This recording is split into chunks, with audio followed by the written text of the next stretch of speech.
L'ironie de la vie est que plus vous poursuivez quelque chose, plus vite elle vous échappe. Cela s'applique à l'argent, au succès et surtout aux personnes. Réfléchissez-y. Quand quelqu'un est trop disponible, trop attentif, trop préoccupé par l'opinion des autres, sa valeur s'effondre. C'est la loi de l'offre et de la demande. Ce qui est donné sans effort, ce qui est toujours à portée de main, est rarement apprécié. Et c'est là que réside l'erreur que beaucoup commettent. Ils se brisent en essayant d'être vus, d'être acceptés, d'être aimés. Ils courent après des personnes qui à peine leur donnent l'heure. Ils s'épuisent en essayant de s'intégrer.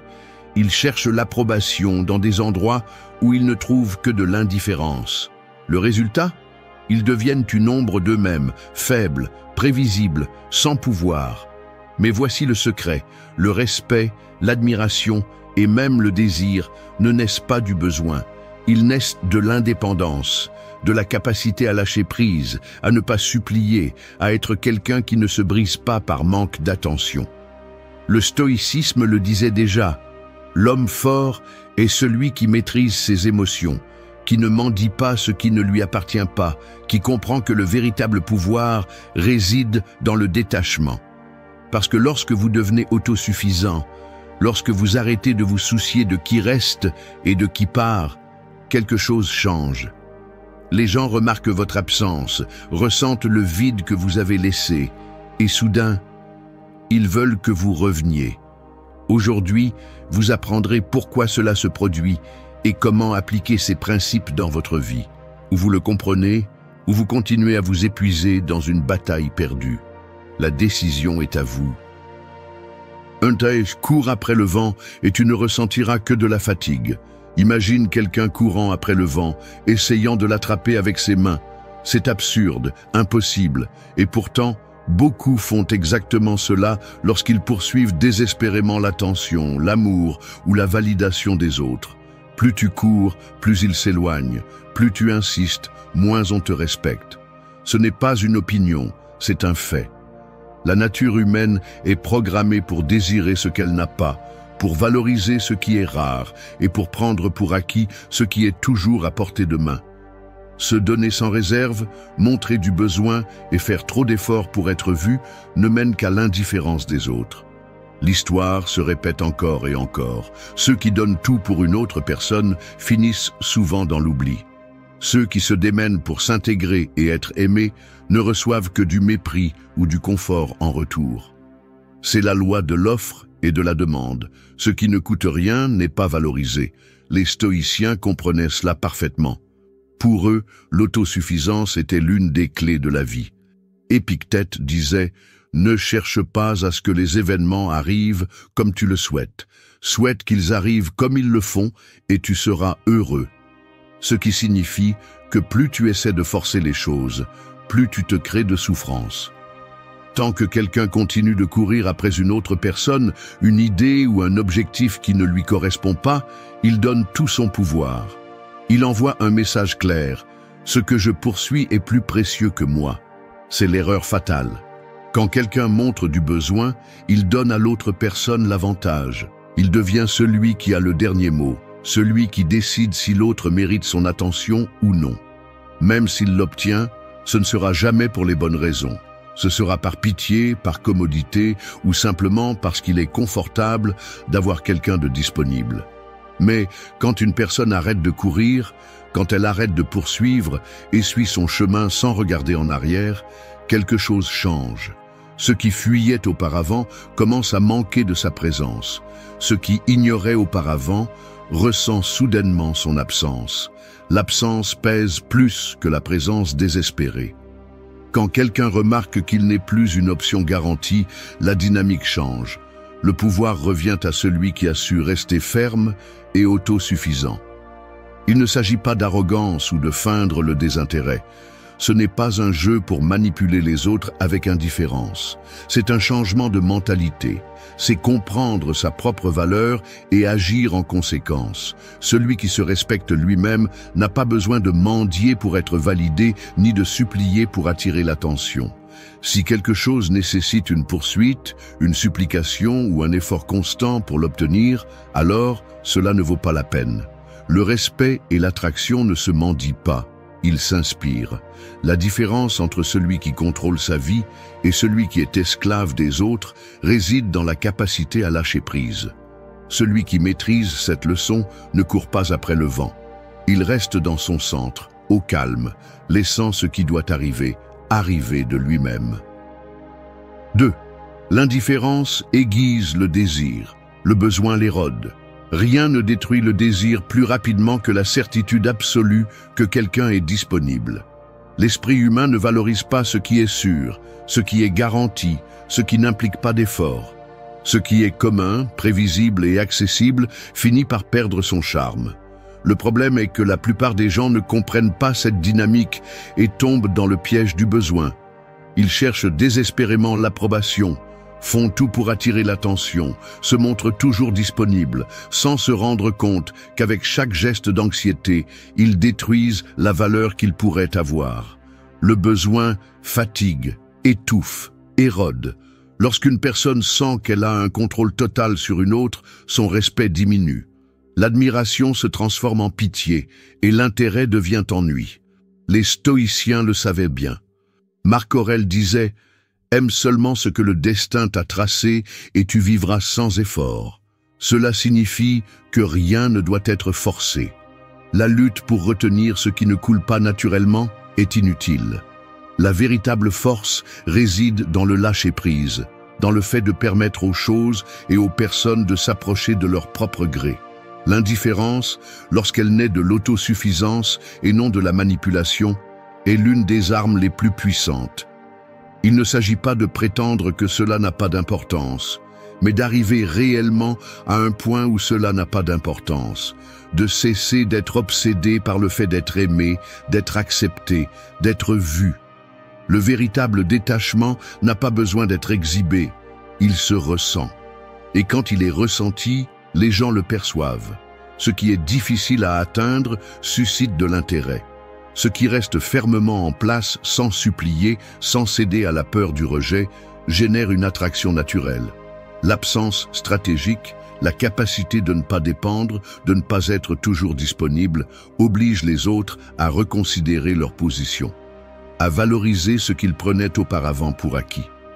Lorsqu'une personne apprend à être indifférente au désir d'être approuvée, d'être nécessaire, d'être reconnue, quelque chose change dans son essence. Elle n'est plus celle qui attend, qui supplie, qui se soucie. Elle est celle qui observe, qui choisit, qui décide. Le besoin est un fardeau qui se ressent à des kilomètres de distance. On le voit dans les gestes, dans les paroles, dans la manière d'agir. Et le résultat est toujours le même, épuisement et perte de respect. D'un autre côté, l'indifférence est liberté. C'est la certitude qu'aucune chose extérieure ne définit la valeur d'une personne. La différence entre quelqu'un qui inspire le respect et quelqu'un qui est ignoré réside dans cela. Le premier n'a pas peur de lâcher prise. Le second s'accroche désespérément à ce qui lui échappe déjà. Celui qui comprend cela arrête de s'épuiser à chercher la validation. Il ne cherche plus, il ne poursuit plus. Et à ce moment-là, sans effort, il commence à être recherché. Crois, l'inaccessible ne se cherche pas, il devient légende. Le véritable pouvoir n'est pas dans la recherche, mais dans la présence. Ce qui est poursuivi avec désespoir perd de sa valeur, tandis que ce qui reste hors de portée, ce qui résiste à être capturé, devient un objet d'admiration. C'est ainsi que fonctionne l'esprit humain. L'histoire l'a démontré encore et encore. Les figures les plus influentes de l'humanité n'ont pas été celles qui ont mendigé la reconnaissance, ni celles qui se sont offertes sans condition. Elles ont été celles qui ont laissé leur absence parler d'elles-mêmes.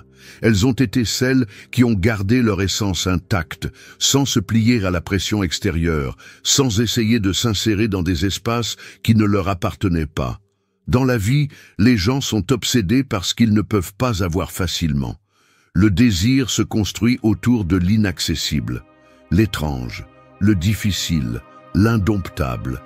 L'exclusivité génère de la valeur. Ce qui n'est pas donné sans effort, ce qui reste ferme sans supplier, devient une présence impossible à ignorer. Mais celui qui cherche l'approbation, qui court après les autres en espérant être vu, se dilue dans la foule. Il ne laisse pas de traces, il ne fait pas d'impact. Il devient dispensable. Ce qui est trop disponible devient jetable, parce que l'abondance est rarement appréciée. Les stoïciens ont enseigné que le véritable contrôle réside dans l'attitude propre, et non dans la réaction des autres. Sénèque disait « Il est propre à un grand esprit de mépriser de grandes choses et de se préférer à elles ». Cela signifie que le respect n'est pas obtenu en suppliant, mais en démontrant que l'on est suffisant en soi. Celui qui n'a pas besoin de validation externe projette une énergie que les autres ne peuvent ignorer. L'inaccessible n'est pas celui qui feint le désintérêt pour manipuler. C'est celui qui comprend vraiment sa valeur et ne se rabaisse pas à des situations qui ne lui correspondent pas. Non pas parce qu'il se croit supérieur, mais parce qu'il sait que ce qu'il mérite ne se force pas. Lorsqu'une personne se retire en silence, sans ressentiment ni explications inutiles, son impact est plus fort que n'importe quel mot. L'absence crée un vide, et ce vide pèse plus que la présence désespérée. C'est alors que les autres commencent à remarquer ce qu'ils ignoraient auparavant. Lorsque ce qui semblait sûr n'est plus disponible, lorsque ce qui était tenu pour acquis devient un souvenir, la perception change. Ce qui part sans avoir besoin d'être retenu laisse une trace. Ce qui refuse d'être une option de plus, ce qui ne permet pas d'être une partie du bruit sans signification, transcende. Il devient une référence, un idéal, un point de comparaison avec tout le reste. La clé n'est pas de se cacher ni de jouer avec l'indifférence de manière forcée.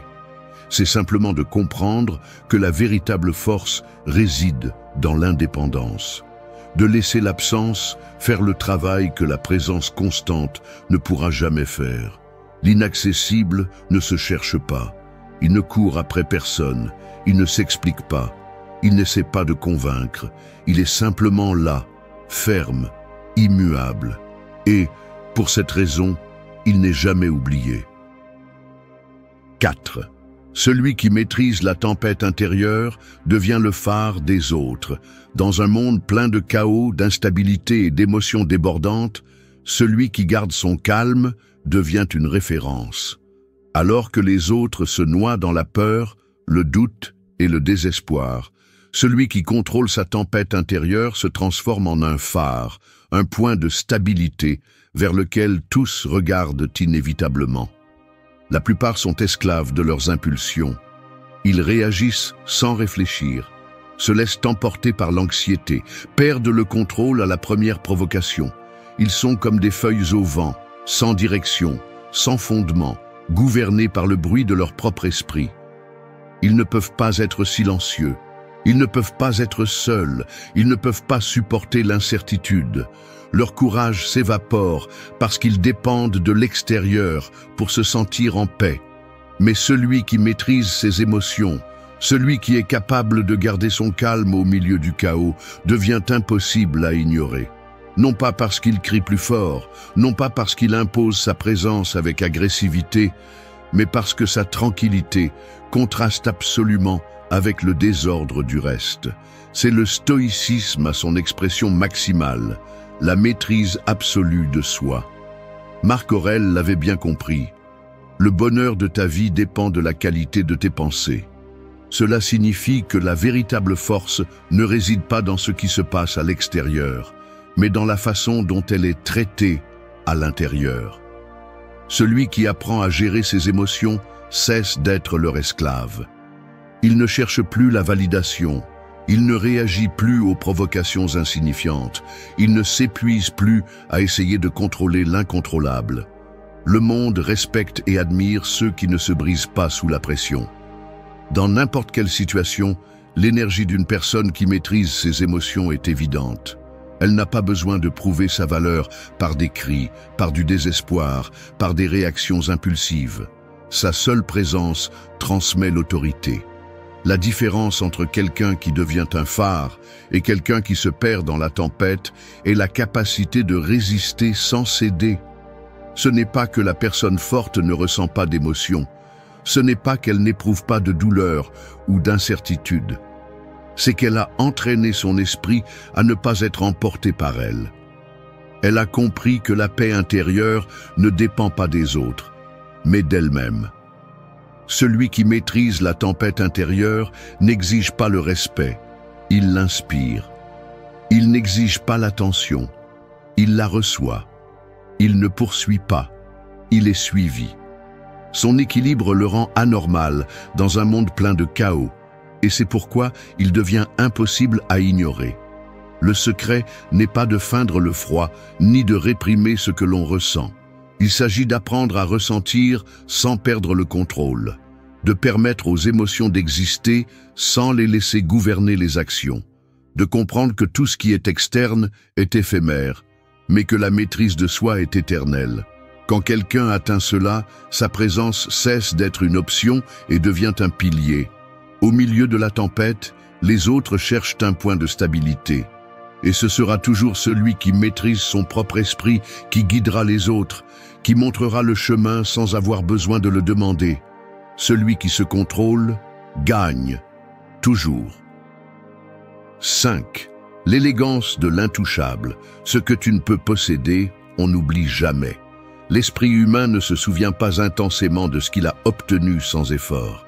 Il ne chérit pas ce qui a toujours été disponible, ce qui n'a jamais représenté un défi, ce qu'il a pu posséder sans sacrifice. En revanche, ce qui lui a échappé, ce qu'il n'a jamais pu contrôler entièrement, ce qui a résisté à être réduit à une simple possession, devient une pensée persistante, un souvenir qui revient encore et encore. La différence entre l'ordinaire et l'inoubliable réside dans la perception de la valeur. L'ordinaire se donne sans résistance, se dissout dans le besoin d'être accepté, cherche anxieusement à être validé par les autres. L'inoubliable, en revanche, reste ferme dans son essence, sans devenir commun, sans se diluer dans le besoin d'être approuvé. Il ne se cache pas, mais il ne se laisse pas non plus attraper facilement. La société a promu l'idée qu'il faut toujours être accessible, montrer constamment de l'intérêt, répondre immédiatement, être transparent en tout temps. On pense que la disponibilité est un signe d'affection et de respect, mais en réalité, cela a souvent l'effet contraire. Ce qui ne nécessite pas d'effort perd son attrait. Ce qui est donné sans condition, sans restriction, sans limite claire, finit par être remplacé. Les stoïciens comprenaient que le véritable pouvoir réside dans l'autonomie. Épictète disait « Aucun homme n'est libre s'il n'est pas maître de lui-même ». Celui qui se donne sans mesure, qui se plie pour s'intégrer, qui n'établit jamais de limites, perd son essence et avec elle son magnétisme. L'admiration et le respect ne naissent pas de la disponibilité totale, mais de la fermeté de caractère, de la capacité à rester fidèle à soi-même sans avoir besoin d'être validé par les autres. L'intouchable n'est pas inaccessible par arrogance ou par stratégie. Il est inaccessible parce qu'il reconnaît sa valeur et ne se soumet pas au jugement ni à l'approbation de n'importe qui. Il ne s'agit pas de manipuler avec indifférence, mais de comprendre que tout le monde ne mérite pas le même accès à notre présence, à notre énergie et à notre temps. Les gens peuvent oublier des conversations, des détails ou des interactions, mais ils n'oublient jamais le sentiment de ne pas avoir pu posséder complètement quelqu'un. Ce qui est resté à moitié, ce qui semblait être une énigme non résolue, ce qui n'a jamais été totalement donné, laisse une empreinte qui ne s'efface pas facilement. L'erreur de beaucoup est de se dévoiler sans réserve, sans filtre, sans mesure. Ils pensent que plus ils offriront, plus ils seront appréciés, alors qu'en réalité, l'excès de disponibilité génère de l'usure. Ce n'est pas un hasard si l'exclusif, le rare, ce qui n'est pas à la portée de tout le monde, a plus d'attrait. Le silence peut en dire plus que 1000 mots. L'absence stratégique a plus d'impact que la présence insistante. Ce qui est réservé, ce qui est maintenu avec un air de mystère, ce qui n'est pas totalement donné, devient une pensée persistante.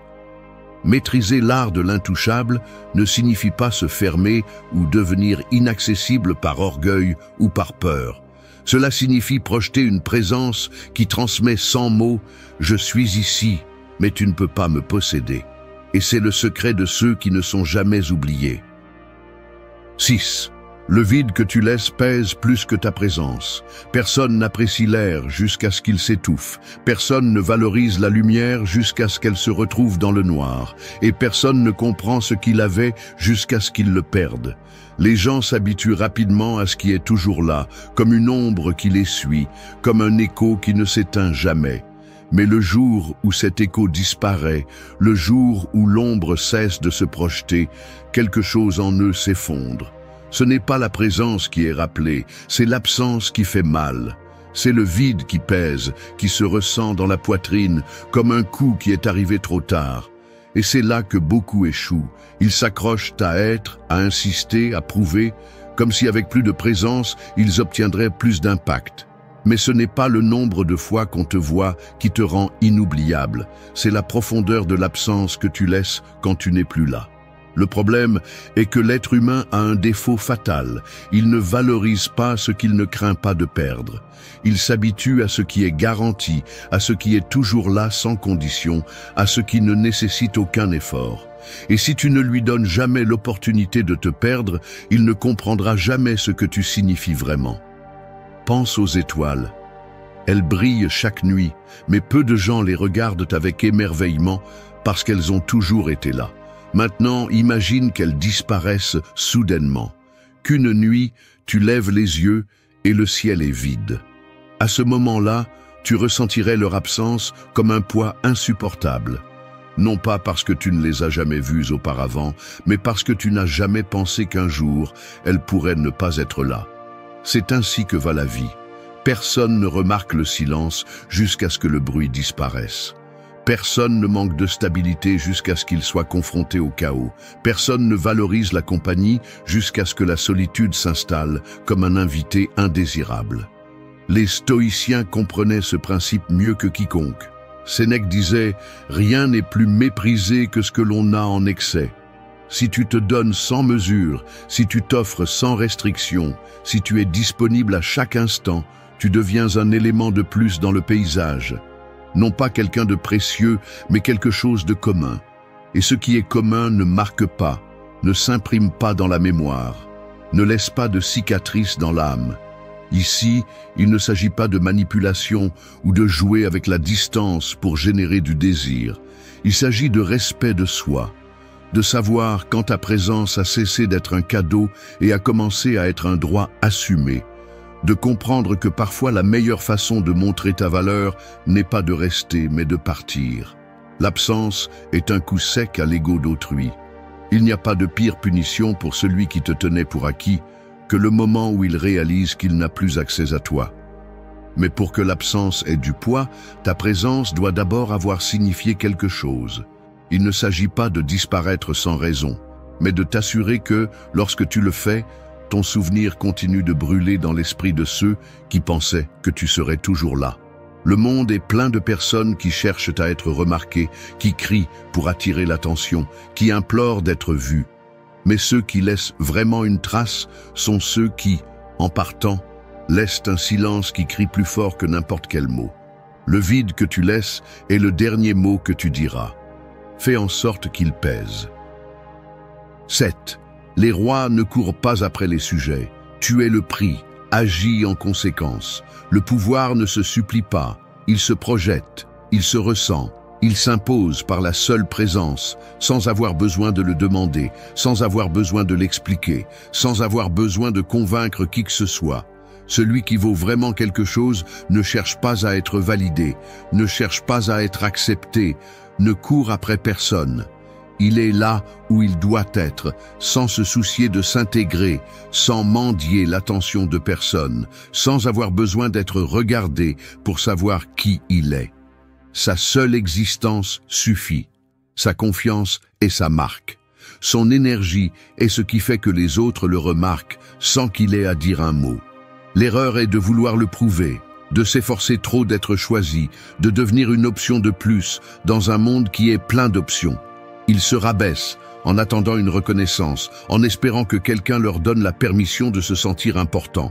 alors que la vérité est que personne ne respecte celui qui se donne sans résistance, celui qui cherche désespérément à faire partie de quelque chose.